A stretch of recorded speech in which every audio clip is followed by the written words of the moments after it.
দুনিয়া ততটুকু চান যতটুকু আপনার প্রয়োজন। দুনিয়া চাইবেন কতটুকু? যতটুকু আপনার প্রয়োজন। আল্লাহর নবী কি বলছেন? লাউ কানা লিইবনি আদম ওয়াদিন মিন যাহাবিন আহাব্বা আন ইয়াকুনা লাহু ওয়াদিয়ান। আল্লাহর নবী বলছেন, বনি আদমকে আল্লাহ রাব্বুল আলামিন যদি একটা স্বর্ণের পাহাড়ের মালিক বানায় দেয়, বনি আদম চাইবে কবে আল্লাহ আবার দুইটা স্বর্ণের পাহাড়ের মালিক বানাবে। একটা স্বর্ণের পাহাড়ের মালিক যদি আল্লাহ বানায় দেয়, আর কিছু লাগে? 14 গোষ্ঠী খায়া ফুরাইতে পারবে? আপনার বাড়ির দিকে তাকায় দেখেন, এলাকায় আগে টিন সেট ছিল, এখন আল্লাহ ছাদের ব্যবস্থা করেছে। এখন চিন্তা করছে 2 তলাটা কবে হবে। কথা কন না কেন? আগে খাইতে পারতো না, এখন ফ্রিজ ভরা গোস্ত, 3 তলা হয়ে গেছে। কই কুমিল্লা শহরে, বিবাড়িয়া শহরে একটা বাড়ি থাকলে তো খারাপ হইতো না, ওখানেও একটা হইলো। 3য় বাড়িটা কবে হবে? তাহলে তোমার স্বপ্নটা দেখা বন্ধ হবে কবে? এই জন্য আল্লাহ নবী বলছেন, ওয়ালা ইয়ামলা আফাহু ইল্লা তুরাব। দুনিয়ার বাড়ি গাড়ি সম্পদ সব কিছু দেখার স্বপ্ন দেখা বন্ধ হবে সেদিন, যেদিন কবরের মধ্যে তুমি শুইবা। কবরের পচা মাটি আর পচা বাস ঝরে ঝরে তোমার চোখের মধ্যে পড়বে, সেদিনই স্বপ্ন দেখা বন্ধ হবে। বলুন আল্লাহু আকবার। জীবনটা বড় কঠিন ভাই। একদিন আপনিও চলে যাবেন, একদিন আমিও চলে যাব। বাপটা চলে গেছে, মাটা চলে গেছে। ইমানের একটা শর্ত হচ্ছে আখিরাতের সমস্ত বিষয়গুলোকে বিশ্বাস করতে হবে, কবরের বিষয়গুলোকে বিশ্বাস করতে হবে। যদি বিশ্বাস না করেন, ইমান থাকবে। অন্ধকার কবরে বাবার চাদর নাই, কাফনের এক টুকরা কাপড় নিয়ে বাবা শুয়ে আছে আপনার পাশেই, হয়তো আওয়াজও পাচ্ছে তার রূপগুলো। একদিন আপনাকে আমাকেও চলে যেতে হবে ভাই। কেউ পালাইতে পারবো না, কেউ বাঁচতে পারবো না। জীবন প্রদীপ একদিন নিভে যাবে। আজকে দেখেন দুনিয়ার জিন্দেগিতে বাড়ি আমার, গাড়ি আমার, সম্পদ আমার, টাকা আমার, পয়সা আমার। মানুষের পেটের ক্ষুধার চাইতে আজকাল চোখের ক্ষুধা কিন্তু অনেক বেড়ে গেছে। বুঝেন নাই কথা? আল্লাহর নবী সাল্লাল্লাহু আলাইহি ওয়াসাল্লাম কবরের ব্যাপারে কি বলছেন খেয়াল করেন। দুনিয়ার জিন্দেগিতে মানুষ বলে গাড়ি আমার, সম্পদ আমার, টাকা আমার, পয়সা আমার। আল্লাহর নবী বলছে, গোলাম কোনো কিছুই তোর না 3টা জিনিস ছাড়া। 1 নাম্বার যেটা তুমি খেয়ে ফেলেছো সেটা তোমার, 2 নাম্বার যেটা পরিধান করে ছিঁড়ে ফেলেছো সেটা তোমার, 3 নাম্বার আল্লাহর নবী বলছেন যেটা আল্লাহর রাস্তায় খরচ করে সাদাকা করেছো সেটা তোমার। আর তোমার বলতে কোনো জিনিস নাই। কারণ কি? তুমি দাবি করছো বাড়ি আমার, গাড়ি আমার, আজকে মারা যাও, এই বাড়ি গাড়ি নিয়ে কালকেই কিন্তু কাড়াকাড়ি কামড়ি লাগবে, ঠিক কিনা? এই যে কয়েকদিন আগে আপনারা দেখলেন না খুলনার পাইকগাছার ঘটনা। বাপ কিডনি রোগে আক্রান্ত, বাপ মারা গিয়েছে, সন্তান গিয়ে টিপসই নিয়ে ওই বাপের সম্পদগুলো সব দখল করে নিয়েছে। এবার 5 বোন বাপের লাশকে আটকা দিয়েছে, 2 দিন যাবৎ লাশ দাফন করতে দেয় না। সন্তানের মধ্যে যদি দিন না থাকে, এই বাপের লাশকে আটকানো আর বাপের মুমূর্ষ অবস্থায় জমি দখলের চেতনা, এটা মুসলমানের চেতনা হতে পারে না, মুমিনের চেতনা হতে পারে না। এটা ফেরাউনের চাইতেও অধম, ঠিক কিনা?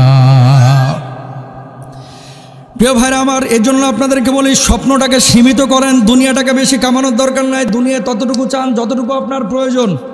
দুনিয়া চাইবেন কতটুকু? যতটুকু আপনার প্রয়োজন। যেদিন আপনি কবরে চলে যাবেন, কবরের পচা মাটি, পচা বাঁশ যখন চোখের মধ্যে ঢুকবে, সেদিন আপনার স্বপ্ন দেখা বন্ধ হয়ে যাবে। আজকে দেখেন কি পরিমাণ মানুষ আমরা হিংস্র হয়ে গেছি। 200 টাকার জন্য, 300 টাকার জন্য মানুষকে হত্যা পর্যন্ত করে ফেলছে, ঠিক কিনা? আর ব্রাহ্মণবাড়িয়ার কথা মাইন্ড করেন না। বাংলাদেশে আপনাদের কিছু জায়গায় কিছু মানুষ ব্রাহ্মণবাড়িয়ার কিছু মানুষকে নিয়ে তামাশা করে, ঠিক কিনা বলেন? সবার কথা বলতেছি না, যারা খুব বেশি মারামারি করে, অল্পতেই রেগে যায়, মেজাজ গরম হয়ে যায়। কেন এমনটা হবে? আপনার ভিতরে যদি ইসলাম থাকে, দিন থাকে, কখনো আপনি মেজাজ গরম করবেন না, মানুষকে কখনো ক্ষতি করবেন না, ঠিক কিনা? ক্রিকেটাররা হারছে, কয় ব্রাহ্মণবাড়িয়া নামায়া দেন, শেষানি দিমন একটা আছে না? কেন আমরা মারামারি কাজিয়া করবো না ইনশাল্লাহ? বলেন কেন এই কথাটা বললাম? ইমানের প্রথম শর্ত হচ্ছে যা কিছু মানবেন আপনি পূর্ণাঙ্গভাবে মেনে নেবেন, ইনশাল্লাহ বলেন। ইমানদার যদি নিজেকে দাবি করেন দুনিয়ার সব কিছু ছাড়বেন, কিন্তু ইমান ছাড়তে পারবেন? আল্লাহর নবী সাল্লাল্লাহু আলাইহি ওয়াসাল্লামের একজন সাহাবী আব্দুল্লাহ, যুবক সাহাবী, আল্লাহর নবী সাল্লাল্লাহু আলাইহি ওয়াসাল্লামের কাছে আসলেন। আসার পর বললেন, ওগো নবীজি, আমার চাচা ছিল মুশরিক, আপনি আমার কালেমা পড়ায় দেন, আমি ঈমান আনতে চাই। আল্লাহর নবী সাল্লাল্লাহু আলাইহি ওয়াসাল্লাম বললেন, আব্দুল্লাহ, আমি কালেমা পড়াচ্ছি, তুমি ঈমান আনো। আশহাদু আল্লা ইলাহা ইল্লাল্লাহু ওয়া আশহাদু আন্না মুহাম্মাদান আবদুহু ওয়া রাসূলুহু। বলুন আল্লাহু আকবার। আল্লাহর নবীর প্রতি ঈমান আনলেন, আল্লাহর প্রতি ঈমান আনলেন। এবার চাচার কাছে ফিরে গেলেন, গিয়ে বললেন, ও চাচা, আমি আল্লাহর প্রতি ঈমান এনেছি, আমার নবীর উপর ঈমান এনেছি, আপনার ধর্ম আর পালন করতে পারবো না, শিরিক আমি করতে পারবো না, মূর্তি পূজা আমি করতে পারবো না। সঙ্গে সঙ্গে চাচা একেবারে তেলে বেগুনে জ্বলে উঠলেন, এত বড় সাহস, তুই আল্লাহর প্রতি ঈমান এনেছিস, মুহাম্মদের উপরে ঈমান এনেছিস, তোর কি এটাই ফাইনাল সিদ্ধান্ত? কয়, হ্যাঁ, এটাই আমার ফাইনাল সিদ্ধান্ত। আল্লাহ নবী সাল্লাল্লাহু আলাইহি ওয়াসাল্লামের প্রতি ঈমান এনেছি, এটা আমি ছাড়তে পারবো না। কই, যদি ঈমান ছাড়তে না পারি, সেই মুহূর্তে তুই আমার বাড়ি থেকে বের হয়ে যাবে, সম্পদ কিন্তু তোরে দেওয়া হবে না, খামারের উটগুলো তোরে দেওয়া হবে না, বাড়ি গাড়ি কোনো কিছুই দেওয়া হবে না। এবার যুবক সাহাবী আব্দুল্লাহ জবাব দিচ্ছেন, ও চাচা, ও প্রাণের চাচা, না বুঝে এতদিন আমি শিরিক করেছি, আল্লাহর কসম, বাড়ি ছাড়তে রাজি আছি, সম্পদ ছাড়তে রাজি আছি, গাড়ি ছাড়তে রাজি আছি, খামারের উটগুলো ছাড়তে রাজি আছি, কিন্তু ঈমান আমি ছাড়তে পারবো না। বলুন আল্লাহু আকবার। প্রচন্ড শীত, মধ্য রজনী, চাচা আরো খেপে গেলেন, এত বড় সাহস, ঈমানের কারণে তুই আমারে ছাড়তে যাচ্ছিস, তাও ঈমান ছাড়বি না, তাহলে আমার বাড়ি থেকে বের হ। এবার আব্দুল্লাহ জবাব দিচ্ছেন, ও চাচা, আর কখনো আপনার সামনে আসবো না, কখনো আসবো না, আমার সব কিছুর দাবি আমি ছেড়ে দিলাম, যে আপনি বাড়ি থেকে বের হয়ে যাচ্ছে। এবার চাচা বলছেন, আব্দুল্লাহ, এই মুহূর্তে তুই আমার কাছে আসবি। কাছে আসলেন, বললেন, জামা কাপড়টা খুল। কই, কেন জামা কাপড় খুলবো? কই, জামা কাপড়টাও তো আমি কিনে দিয়েছি। বলুন নাউজুবিল্লাহ। কাল্লা দোহাই লাগে, ও চাচা, আপনি আমার জামা কাপড়টা খুলে নেবেন না, এই জামা কাপড়টা আমার লজ্জা স্থানটা ঢেকে রেখেছে, যদি জামা কাপড় খুলে নেন তাহলে আমার লজ্জা স্থানটা উন্মুক্ত হয়ে যাবে, ফরজ তরক হয়ে যাবে, আর কনকনে শীত, আমার কষ্ট হবে, সব কিছু ছেড়েছি, কিন্তু আপনি আমার জামা কাপড়টা খুলে নেন না। এবার চাচা বলছেন, না হয় ঈমান ছাড়বে অথবা জামা কাপড় ছাড়বে। সঙ্গে সঙ্গে আব্দুল্লাহ রাদিয়াল্লাহু তাআলা আনহু খুলে দিলেন। জামা কাপড় খোলার পরে তিনি উলঙ্গ হয়ে গেলেন, উলঙ্গ শরীর নিয়ে বুড়িমার কাছে গিয়েছেন, মা অসুস্থ, বিছানায় পড়েছিল। মাকে গিয়ে বললেন, ও মা, ঈমান আনার কারণে আমার চাচা কি অবস্থা করেছে দেখো। ও মা, তোমার কাছে কি একটা চাদর হবে নাকি, যে চাদরটা দিয়ে আমি আমার লজ্জা স্থানটা রাখবো? আল্লাহর নবী সাল্লাল্লাহু আলাইহি ওয়াসাল্লামের দরবারে আমি যাব, একটা লজ্জা স্থান ঢাকার চাদর নিয়ে কোনো মতে লজ্জা স্থানটা ঢেকে আল্লাহর নবীর বাড়ির দিকে রওনা হলেন। নবীজি তখন তাহাজ্জুদের নামাজের জন্য জাগ্রত হয়েছেন। সালাম ফেরানোর পরে দেখতে পেলেন একজন যুবক আল্লাহর নবীর দরওয়াজার সামনে দাঁড়িয়ে থরথর থরথর করে কাঁপছে আর ঢুকরে ঢুকরে কান্না করছে। আল্লাহর নবী বললেন, যুবক, কি নাম তোমার, কেন এই জায়গায় দাঁড়িয়ে আছে? আব্দুল্লাহ বললেন, ওগো নবীজি, এই যে কতদিন আপনার উপরে ঈমান এনেছিলাম, আল্লাহর উপরে ঈমান এনেছি, ঈমান আনার কারণে আমার মুশরিক চাচা আমার কি অবস্থা করেছে, আমার কি অবস্থা করেছে দেখেন। আল্লাহর নবী বললেন, কি হয়েছে তোমার? ঈমান আনার কারণে ওগো নবীজি, আপনি যে আমার নাম রেখেছিলেন আব্দুল্লাহ, আমার চাচা শোনার সঙ্গে সঙ্গে এই মুশরিক চাচা আমার বাড়ি কেড়ে নিয়েছে, খামারের উটগুলো কেড়ে নিয়েছে, পৈতৃক ভিটা সম্পদ কেড়ে নিয়েছে। আমার চাচা আমারে বলেছিল, হয় ঈমান ছাড়বি অথবা বাড়ি সম্পদ ছাড়বি। আল্লাহর কসম, সব কিছু ছেড়ে দিয়েছি, কিন্তু ঈমান আমি ছাড়ি নাই। বলুন আল্লাহু আকবার। আল্লাহর নবী বললেন, আব্দুল্লাহ, এই জায়গায় দাঁড়া দাঁড়া দাঁড়া, আমি ঘরের মধ্যে থেকে আসছি। আল্লাহর নবী ঘরের মধ্যে গেলেন। যাওয়ার পরে ইয়ামানি ডোরা কাটা চাদর আল্লাহর নবী খুব পছন্দ করতেন, যেটা নবীজি ব্যবহার করতেন, এই ডোরা কাটা চাদর নিয়ে এসে আব্দুল্লাহর গায়ের উপরে বিছিয়ে দিলেন। আল্লাহর নবী বললেন, আব্দুল্লাহ, আজকে থেকে আমার পরিহিত এই চাদরের মালিক আমি তোরে বানায় দিলাম। জোরে বলেন না সুবহানাল্লাহ। এবার আব্দুল্লাহ বলছেন, ওগো নবীজি, আপনার কাছে আমার একটা ফরিয়াদ আছে, একটু শুনবেন না? কি কয়? বল বল বল, আজকে যা চাইবি আমি তাই দেওয়ার চেষ্টা করব। আল্লাহর কাছে একটু দোয়া করেন, আল্লাহ যেন আমার শাহাদাতের মর্যাদা দান করেন।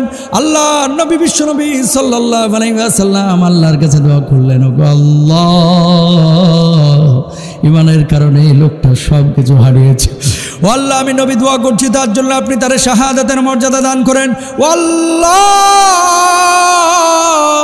আব্দুল্লাহর রক্ত আপনি কাফের বেঈমানদের জন্য হারাম করে দিয়েন, বলুন আল্লাহু আকবার। এবার সাহাবী বলছেন, ওগো নবীজি, শহীদ আমি হইতে চাইলাম, কিন্তু আমার রক্ত কাফের বেঈমানদের জন্য হারাম করলেন কেন? আল্লাহর নবী বিশ্বনবী সাল্লাল্লাহু আলাইহি ওয়াসাল্লাম বললেন, আব্দুল্লাহ, দুনিয়ার জিন্দগিতে কেউ যদি শাহাদাতের তামান্না নিয়ে দুনিয়াতিপাত করে জীবন যাপন করে, ওই মানুষটা যদি ঘরের বিছানাতেও পড়ে মারা যায়, আল্লাহ রাব্বুল আলামিন তারেও শাহাদাতের মর্যাদা দিয়ে দেন। কয়েকদিন পরে তাবুকের যুদ্ধের ডাক পড়েছে, আব্দুল্লাহ গিয়েছে আল্লাহর নবীর সঙ্গে। এত জ্বর, এই জ্বরে আক্রান্ত হয়ে আব্দুল্লাহ দুনিয়া থেকে বিদায় নিয়ে চলে গেলেন। মাগরিবের নামাজের পরে আবু বকর, ওসমান, বেলালের মতো সাহাবীরা আব্দুল্লাহর লাশটাকে গোসল দিচ্ছে। আল্লাহর নবী সেই দিক দিয়ে হেঁটে যাচ্ছে। আল্লাহর নবী বললেন, আবু বকর, কার লাশ তোমরা গোসল দিচ্ছ? আমাকে তো কিছুই বলো নাই। আবু বকর বলছেন, ওগো নবীজি, ঈমান আনার কারণে বাড়িঘর থেকে ছাড়া ওই ব্যক্তি আব্দুল্লাহ আজকে দুনিয়া থেকে বিদায় নিয়ে চলে গেছে। নবীজির চোখ দিয়ে দরদর করে পানি পড়া শুরু করলো। আল্লাহর নবী বললেন, আমার আব্দুল্লাহ না, আমার আব্দুল্লাহ দুনিয়া থেকে বিদায় নিয়েছে। আবু বকর, আবু বকর, ও আবু বকর শোনো, ওসমান শোনো, বেলাল শোনো, আমার আব্দুল্লাহ লাশ যারা গোসল দিচ্ছ, ভালো কথা, খবরদার খবরদার, তার লাশটাকে কেউ গুরুস্থানে নিবা না, কেউ তার জানাজার নামাজ পড়াইবা না। আবু বকর বললেন, ওগো নবীজি, এরকম কথা তো কখনো কারো ব্যাপারে আপনি বলেন না। আল্লাহর নবী বললেন, আমার আব্দুল্লাহর জানাজার নামাজের ইমামতি আমি নবী নিজেই করব, নিজেই করব, নিজেই করব। আল্লাহু আকবার। আমার নবী জানাজা করলে লাভ আছে না নাই? আরো জোরে বলেন। আহা, নবীজি জানাজার নামাজ পড়াইলেন, সাহাবীরা দৌড় দিয়েছে কবরে নামবে লাশটাকে নামানোর জন্য। আপনারা কবরস্থানে নামেন না? তিনজন। আল্লাহর নবী বলতেছে, এই সাহাবীরা খবরদার, কেউ আমার আব্দুল্লাহর কবরে নামবি না। কই, ইয়া রাসূলুল্লাহ, কেন নামবো না? আমার আব্দুল্লাহর কবরের লাশটা আমি নবী আজ নিজ হাতে নামাবো। আল্লাহু আকবার কোন। আল্লাহর নবী সবার আগে কবরের মধ্যে নামলেন। বললেন, আবু বকর তুমি এ পাশে নামো, ওমর তুমি এ পাশে নামো। কবর কয়টা? পৃথিবীর শ্রেষ্ঠ তিনটা মানুষ সেই কবরের মধ্যে দাঁড়ানো। আল্লাহর নবী বললেন, লাশটা আমার হাতে দাও। নবীজি লাশটা হাতে দিয়ে কবরের মধ্যে নামাইলেন। আল্লাহর নবী বললেন, ও আল্লাহ, আমার আব্দুল্লাহর উপরে আমি খুশি হয়ে গেছি। আল্লাহ, তুমি আমার আব্দুল্লাহর উপরে খুশি হয়ে যাও, বলুন আল্লাহু আকবার। ইমানের কারণে বাড়ি ছাড়লো, ঘর ছাড়লো, সম্পদ ছাড়লো, সব কিছু ছাড়লো, কিন্তু ইমান ছাড়ে। তাহলে এবার আমাদের দিকে তাকান, আমাদের নিজের বিবেককে জিজ্ঞেস করেন প্রত্যেকেই, যে ইমানের টাকা দেয় আপনারা যে নামাজ পড়েন না, এটা ঠিক না বেঠিক? নামাজ যারা পড়ে না, এটা কি ভালো কাজ করে না খারাপ কাজ করে? জোরে কোন। তাহলে নামাজ পড়া দরকার আছে না নাই? ইমানের দাবি হচ্ছে আল্লাহর জমিন আল্লাহর কোরআনের বিধানগুলোকে বাস্তবায়ন করতে হবে।